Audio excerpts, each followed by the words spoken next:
Hello and welcome to Snowbiz 24/7, small screen, big host, worldwide audience. I am your host, Nicholas Snow, and I'm about to take you on a tour of Liam's gallery here in Pattaya, Thailand, near Jomtien Beach. And with me to host the tour is Liam himself. Hello, Liam. Hi, Nick. How are you? I'm good, and you? Very good, thank you. Well, we have a lot of ground to cover, so why don't you start where we are? Well, start where we start. This is the 5th floor of the gallery. It used to be the roof of a 4-story building, and I decided it would make a great artist in residence quarters. So I put a dome roof on it, and I haven't had artists in residence, so I use it now for exhibitions. It has an extra exhibition space. At the moment, I have an exhibition of an artist called Rumsak, Okay. who lives in Chiang Mai. I'm a great fan of his work. No need to explain it, you can see what it is. It also has a collection of erotic marble sculpture done by a Thai artist who lived in Italy for 12 years in Carrara, and he now lives in Kanchanaburi. He lives in a quarry and spends his time sculpting. This is a bronze by Chachai Huipia, who's quite a famous artist, and this is his first attempt at making bronze. He made a limited edition of 12 of these. And a lot of these pieces of art are your private collection as well? Yeah, I'm a compulsive collector. Okay. And, actually the reason for doing the gallery is that I have a very large collection of art, and I have not a large collection of walls. So I have to get more walls to match the art. So I bought this building in Pattaya and put the gallery up as a hobby. And then I decided, well, if I showed my own art, I have important art, you know, established artists from around the world, that it would attract people in, and I could promote emerging artists. So that's basically, it turned it then into a gallery, and we do exhibitions. Some of the exhibitions, the remnants of some of the exhibitions are still up here. This is an exhibition on nightlife, and it's by Chris Cole, who's part of the Bangkok Noir movement. And he concentrates on the Bangkok nightlife. And it's very well portrayed, because most people who are participants in Bangkok nightlife, or rather the ones buying, think that they're the predators, but when you look at these you realize the predators are not the men buying. You know, the predators are the workers, the sex workers. And you have more of the erotic yeah, it's all over the place, the erotic art, and he does a lot of it in a very exaggerated form, like this piece. You know, they're fun bits, erotic you could call them. I find they're not terribly erotic, you know, they're more fun bits. Okay. Now, you have customers from all over the world in addition to those that just come here. Yeah, we have a website, and we have visitors, a lot of hits on the website. We have a lot of collectors who are aware that I have art from very well established artists, and who try to purchase it, and I try to encourage them to come into the gallery and see emerging artists, because, you know, we all have to start somewhere. Unfortunately, a lot of people will only collect art as an investment, and so they're not prepared really to, you know, buy emerging artists. Now, you just mentioned that this sold last night at your exhibition. Yeah, this is heading off for a new home in Beijing, in Shanghai. Was bought by a Danish gentleman.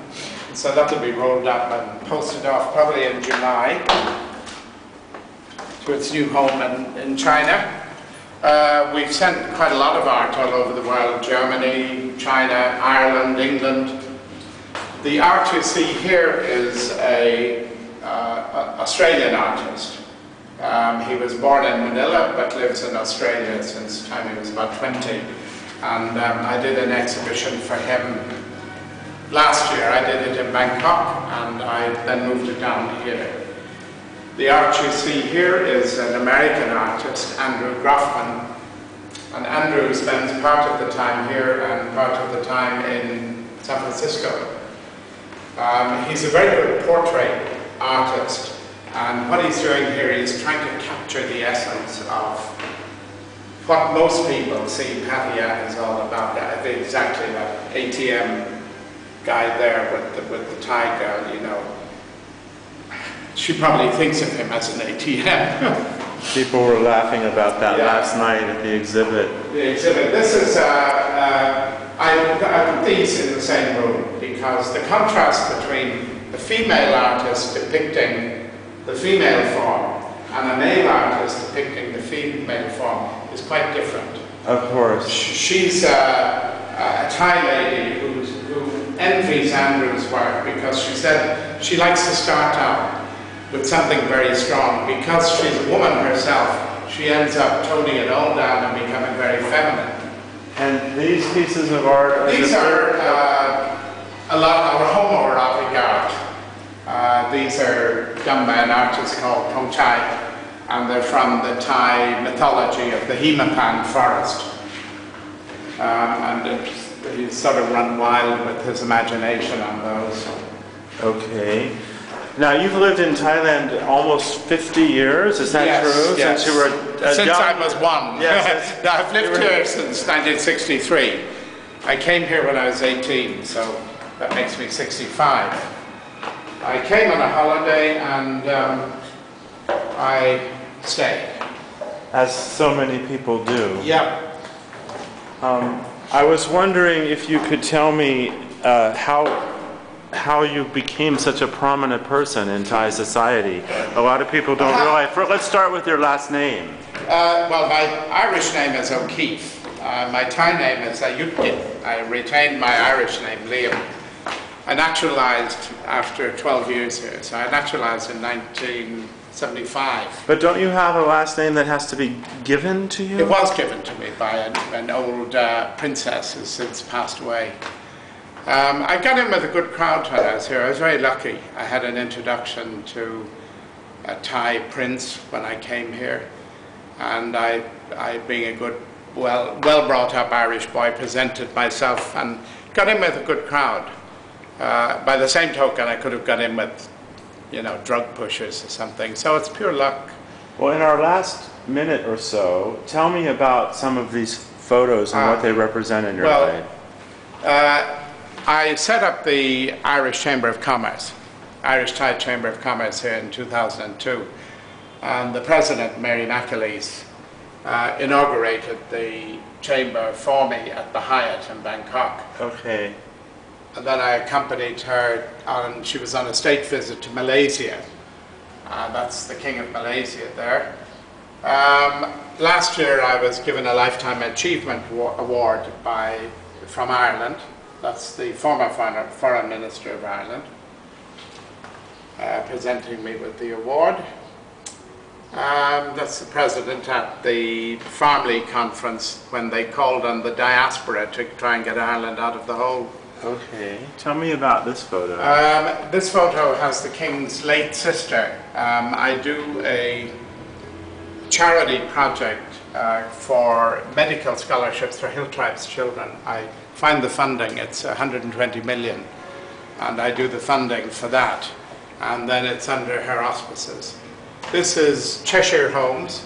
I'm a director of Cheshire Homes here in Thailand, and that's receiving just an award for helping out, I suppose. Okay. As we walk downstairs so they can see the bottom at the last minutes, tell me about the book collection and how people access it. I put all the books I read back into the library here, and the library books are for reading, so I encourage people to come in and read them. Okay. So anyone who visits my house must think I never read. There's not a book there, they're all here.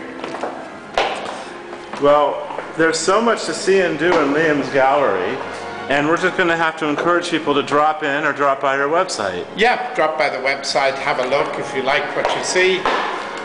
Take a trip down to Pattaya and drop in. We're open Tuesday to Sunday, 10 in the morning to 7 in the evening. You can have coffee, glass of wine, chill out in the library, just generally enjoy yourself. As I have with you, so check out Liam's gallery. Bye-bye.